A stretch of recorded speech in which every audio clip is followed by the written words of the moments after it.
Hello प्यारे बच्चों, आज हम पढ़ेंगे फ्रैक्शन के बारे में। A fraction shows a part of a whole. यदि हमने किसी एक चीज को होल मान लिया और जब हम उसे इक्वली डिवाइड करते हैं तो उसका हर पार्ट फ्रैक्शन कहलाता है। जैसे कि एक पिज्जा को जब हम दो इक्वल पार्ट्स में कट करते हैं तो हर पार्ट हाफ कहलाएगा, 1/2 फ्रैक्शन। यहाँ देखिए हमने इसे दो इक्वल पार्ट्स में बांट दिया है, तो ये जो इसका आधा पार्ट है ये क्या कहलाएगा, हाफ, 1/2। जो ऊपर वाली संख्या होती है वो कहलाती है न्यूमरेटर और नीचे वाली संख्या कहलाती है डिनोमिनेटर। डिनोमिनेटर बताता है कि हमने किसी चीज को कितने इक्वल पार्ट्स में बांटा है और न्यूमरेटर बताता है कि कितने पार्ट्स उनमें से हमने लिए हैं। जैसे कि यहाँ पिज्जा स्लाइस में 3 पार्ट्स हमने लिए हैं आउट ऑफ 4, तो ये हो गया 3/4। आइए कुछ और एग्जाम्पल देखते हैं। जैसे कि फर्स्ट एग्जाम्पल में 4 में से 2 पार्ट शेडेड है तो वो कहलाएगा 2/4। एग्जाम्पल 2 में फ्रैक्शन यूजिंग फ्रूट्स, अगर हमारे पास 4 एप्पल हैं और उनमें से हमने एक एप्पल ले लिया और खा लिया तो फ्रैक्शन क्या बनेगा उस एक एप्पल का, 1/4, यानी 4 बराबर एप्पल्स में से हमने कितना लिया, 1, तो 1/4 हो गया।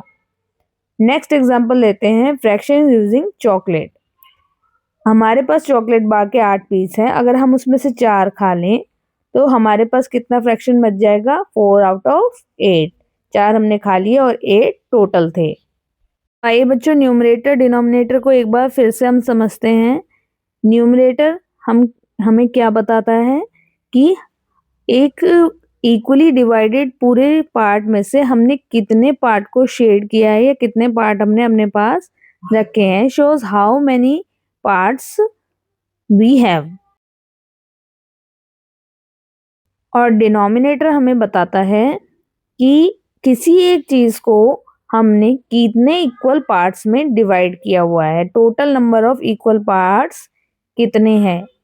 न्यूमरेटर हमने हमें बताया कि हमने उन टोटल इक्वल पार्ट में से कितना लिया है। जैसे कि यहाँ पूरे सर्कल को हमने 2 इक्वल हाफ्स में डिवाइड किया है और न्यूमरेटर कितना है, 1, यानी उसमें से 1 हमने शेड किया है तो 1/2 हमारा हो गया है। आइए एक और एग्जांपल लेते हैं हम।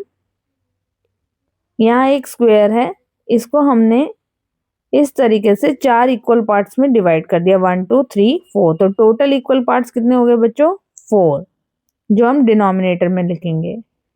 अब मान लीजिए मैंने इसमें 1 2 पार्ट शेड कर दिया तो इसका शेडेड एरिया कितना है, 1 और 2, तो 2 हमारा न्यूमरेटर में आ जाएगा। Number of parts we have out of 4 parts, 4 में से 2 हमने रख लिए तो 2/4 इसका फ्रैक्शन बन गया।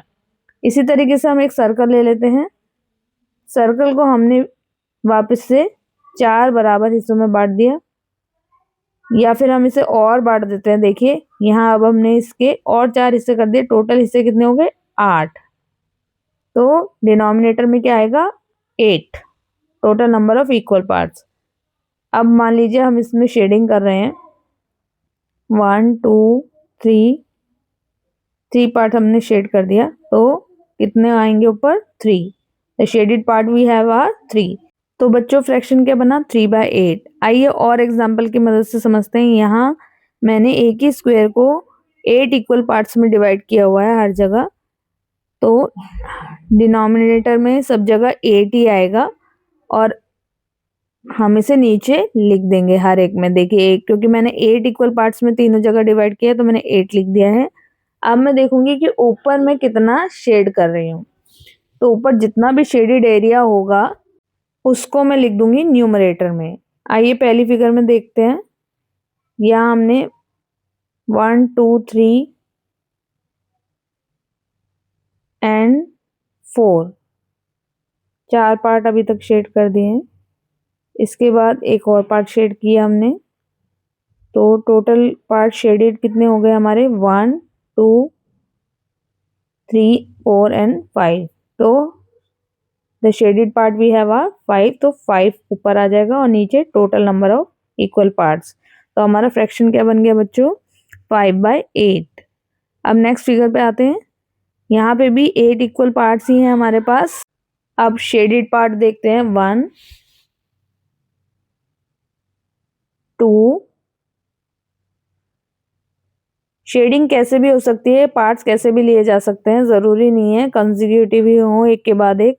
यहाँ हमने 3 डिफरेंट पार्ट्स लिए हैं तो तीनों बराबर हैं, इसलिए ऊपर भी क्या आएगा 3 इक्वल शेडेड पार्ट्स हमने लिए हैं, तो फ्रैक्शन क्या बना बच्चों 3/8। अब नेक्स्ट फिगर में आ जाते हैं। इसमें हमने इस तरीके से ले लिए 1 2 3। देखिए यहाँ पे भी 3 हमने लिए लेकिन अलग अलग ना लेके साथ साथ वाले ले लिए और 2 अलग अलग ले लिए। तो कैसे भी हम पार्ट्स को ले सकते हैं। अब यहाँ हमने कर दिए 1 2 3 इधर कर दिए, 4 और 5 इधर कर दिए और एक हम इधर कर देते हैं क्योंकि 5 हमारा पहले हो चुका है, तो ये हो गए 6। तो 6 पार्ट्स हमने शेड कर दिए हैं, 2 3 4 5 6। तो ये हो गया हमारा 6/8 फ्रैक्शन।